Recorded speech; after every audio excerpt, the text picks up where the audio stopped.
ഇന്ന് ഭാഗവത സോപാനത്തിൽ നാം സ്മരിക്കുന്നത് നമ്മുടെ നിത്യജീവിതത്തിൽ നാം അനുഭവിക്കുന്ന ഒരുപാട് ക്ലേശങ്ങൾക്കും ഒരുപാട് ദുർഘടങ്ങൾക്കുമെല്ലാം പരിഹാരമായ ഏറ്റവും ലളിതമായ ഏറ്റവും ഫലപ്രദമായ ഒരു വഴിപാടിനെ കുറിച്ചാണ്. ഏത്തമിടൽ. കേട്ടാൽ തോന്നും ഇത്ര വലുതാണോന്ന്. ഏത്തമിടൽ ഇത്രയും ഫലവത്തായ വേറെ ഒന്നില്ല എന്നാ പറയാ. കാരണം ഏത് പൂജയിലും ആദ്യത്തെ പൂജ, ഏത് കർമ്മമായാലും ആദ്യത്തെ പൂജ ഗണപതിക്കാണ്. ആ ഗണപതിയെ സന്തോഷിപ്പിക്കാതെ വേറെ ഒരു മാർഗവുമില്ല. ഗണപതിയെ സന്തോഷിപ്പിക്കാൻ വേണ്ടിയാണ് നമ്മൾ ഏത്തമിടുന്നത്. ഗണപതിയെ സന്തോഷിപ്പിച്ചാൽ തടസ്സങ്ങളൊക്കെ മാറിക്കിട്ടുന്നു. ഈ ഏത്തമിടൽ ആദ്യം ചെയ്തത് ആരാണ് എന്നൊരു ഐതിഹ്യമുണ്ട്. അത് ആദ്യം മനസ്സിലാക്കി രസകരമായൊരു സംഭവമാണ്. മഹാദേവനും വിഷ്ണുവും ഗണപതിയും കൂടി ഒത്തുചേർന്നുള്ള ഒരു നാടകത്തിന്റെ ബാക്കിയാണ് ഈ ഏത്തമിടൽ. ഒരു ദിവസം കൈലാസത്തിൽ മഹാദേവനോടുകൂടി ഗണപതി ഇരുന്ന് കളിച്ച് ചിരിച്ചുകൊണ്ടിരിക്കുമ്പോൾ മഹാദേവന്റെ ശിരസിൽ നിന്ന് ആ ശോഭയമാനമായ ആ ചന്ദ്രക്കല എടുത്തുകൊണ്ട് ഗണപതി കളിക്കുകയായിരുന്നു. അത് കണ്ടിട്ട് മഹാദേവന് വിഷമം തോന്നി. ഈ കുട്ടി എപ്പോഴും ഈ ചന്ദ്രക്കല എടുത്ത് ഇങ്ങനെ കളിച്ചാൽ ശരിയാവില്ലല്ലോ എന്ന് ഇങ്ങനെ വിചാരിച്ചിരിക്കുമ്പോൾ ഇതാ വരുന്നു നമ്മുടെ പ്രിയങ്കരനായ സമാരാധ്യനായ വിഷ്ണു ഭഗവാൻ. വിഷ്ണു ഭഗവാന്റെ വരവ് കണ്ട് ശിവൻ സന്തോഷിച്ചു. ഇപ്പന്നെ ഒരു നാടകം നടക്കും. വിഷ്ണു എപ്പോഴൊക്കെ വന്നിട്ടുണ്ടോ അപ്പോഴെല്ലാം കൈലാസത്തിൽ ഒരു നാടകം നടന്നിട്ടുണ്ട്. അതറിയാവുന്ന മഹാദേവൻ തീരുമാനിച്ചു ആ നാടകം ഇപ്പോൾ ഉണ്ടാകും. ചിരിച്ചുകൊണ്ട് വേഗം ആ വിഷ്ണു ഭഗവാനെ സ്വാഗതം ചെയ്തു. വേഗം വിഷ്ണു ഭഗവാൻ അടുത്തെത്തി. വേഗം തന്റെ കയ്യിലുള്ള ആയുധങ്ങളൊക്കെ അവിടെ അഴിച്ചു വെച്ച് ആ പാഞ്ചജന്യം, സുദർശനം അതുപോലെ ഒക്കെ വെച്ചിട്ട് അവിടെ എടുത്തു വെച്ച് മഹാദേവന്റെ അടുത്തിരുന്ന് ഹരിഹര സമാഗമത്തിൽ ഇരുന്നു കൊണ്ട് ആ സുന്ദരമായ വർത്തമാനങ്ങളിലേക്ക് അവരങ്ങ് ആഴ്ന്നിറങ്ങി. ഈ സമയത്ത് ആ കുട്ടിക്കുറുമ്പനായ ഗണപതി എന്ത് ചെയ്യേണ്ടു എന്ന് ഞാൻ നോക്കിയിട്ട് താപ്പ് നോക്കി ആരും അറിയാതെ ചെന്ന് ആ സുദർശനത്തിനെ കയ്യിൽ എടുത്തു.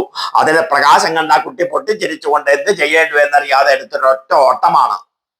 അങ്ങനെ നേരെ ചെന്ന് ഒരു രണ്ട് പാറയുടെ ഇടുക്കിൽ അങ്ങോട്ട് ചെന്നിരുന്നു കൊണ്ട് ആരും കാണാതെ ആ കുറുമ്പൻ അതിൻ്റെ ഉള്ളിൽ നിന്നിട്ട് ആ സുദർശനം എടുത്ത് തുമ്പിക്കൈ കൊണ്ട് ഇങ്ങനെ പിടിച്ചിട്ട് നോക്കി പൊട്ടിച്ചിരിച്ചു കൊണ്ടിരിക്കുമ്പോൾ വിഷ്ണു ഭഗവാൻ തന്റെ വർത്തമാനമൊക്കെ കഴിഞ്ഞ് വൈകുണ്ഠത്തിലേക്ക് മടങ്ങാൻ വേണ്ടി അങ്ങനെ നിൽക്കുമ്പോൾ ആയുധം കാണാനില്ലാതെ സുദർശന ചക്രം കാണാൻ കഴിയാതെ പരിഭ്രമിച്ച് അത് അന്വേഷിച്ച് ഇങ്ങനെ നടക്കുമ്പോൾ ഇതാ പാറയുടെ നടുവിൽ ഇതായിരിക്കുന്നു നമ്മുടെ കുട്ടിക്കുറുമ്പൻ, എന്റെ ഏറ്റവും വലിയ സുഹൃത്തായ ഗണപതി ഭഗവാൻ ഇതായിരിക്കുന്നു എന്ന് മനസ്സിലാക്കിക്കൊണ്ട് വേഗം ചെന്നപ്പോൾ ആ കുട്ടി വേഗം എന്ത് ചെയ്തു, ആ സുദർശനക്കളം മാറോട് ചേർത്ത് പിടിച്ചുകൊണ്ട് ഇത് ഞാൻ തരികയില്ല എന്ന ഭാവത്തിൽ അങ്ങോട്ട് ഇരുന്നപ്പോൾ വിഷ്ണു ഭഗവാൻ അപേക്ഷിച്ചു, എനിക്ക് തരണേ, ആയുധമില്ലാതെ ഞാൻ എന്ത് ചെയ്യും. അങ്ങനെ ഗത്യന്തരമില്ലാതെ അത് പിടിച്ചു വാങ്ങാനായി ചെന്നപ്പോൾ വിഷ്ണു ഭഗവാൻ അതങ്ങോട്ട് പിടിച്ചു വാങ്ങാൻ ചെന്നപ്പോൾ ഗണപതി ഭഗവാൻ തന്റെ തിരുവചനം തുറന്നിട്ട് ആ വലിയ വായിലേക്ക് സുദർശന ചക്രം നിക്ഷേപിച്ചു.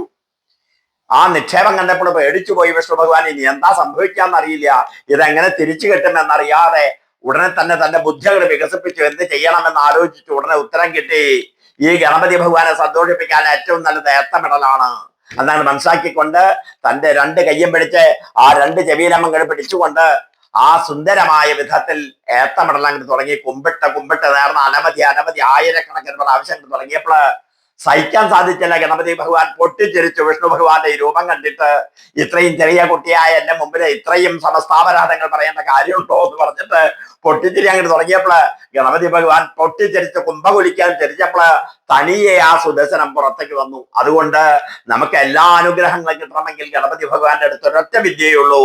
വേറെ ഏത് വഴിപാട് ചെയ്താലും ഏത്തമിടൽ ചെയ്തിരിക്കണം. ഈ ഏത്തമിടൽ ഒരു വ്യായാമവും കൂടിയാണ്. തീർച്ചയായിട്ടും ശരീരത്തിന് നല്ലൊരു വ്യായാമമാണ്. പണ്ട് കുട്ടികളെയൊക്കെ അച്ഛനമ്മമാരും ഗുരുക്കന്മാരൊക്കെ ഏത്തമിടിക്കലായിരുന്നു ചെയ്തിരുന്നത്. അത് ഇന്നില്ലാതെയായി. തീർച്ചയായിട്ടും ഈ ഏത്തമിടലത്തിന്റെ പ്രസക്തി മനസ്സിലാക്കി അത് വീണ്ടും നമ്മൾ ചെയ്യാൻ തയ്യാറാവണമെന്ന് പ്രത്യേകം താല്പര്യപ്പെടുന്നു.